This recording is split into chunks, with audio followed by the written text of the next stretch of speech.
Hello bachcho, let's see this question. A long wire A carries a current of 10 ampere. Another long wire V, which is a parallel to A, is separated by distance 0.1 meter from A, carries a current of 5 ampere in the opposite direction to that in A.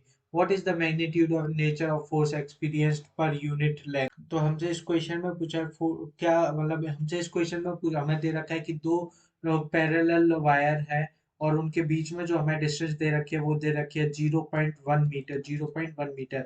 एक wire में हमें current दे रखा है 10 ampere और दूसरे wire में हमें current दे रखा है वो अपोजिट डायरेक्शन में दे रखा है 5 एम्पियर।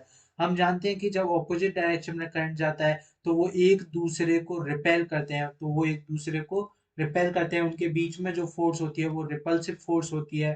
तो हमसे पूछा है एक दूसरे के बीच में जो है रिपल्सिव फोर्स होती है। तो हमसे पूछा है कि मैग्नीट्यूड क्या होगा फोर्स का, जो हमसे जो रिपल्सिव फोर्स होगी। तो हम मान लेते हैं कि हमारी जो फोर्स है वो एफ है।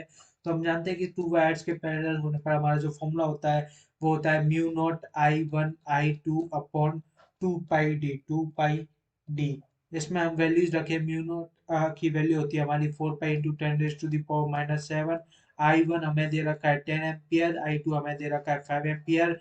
2 पाई इंटू डी हमारा दे रखा है 0.1 मीटर।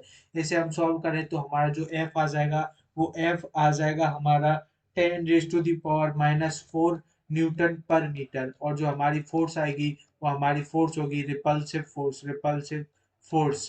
तो हमारा जो ऑप्शन है वो हमारा ऑप्शन करेक्ट होगा, वो ऑप्शन ए हमारा करेक्ट हो जाएगा। Hope you understood it well. Best of luck.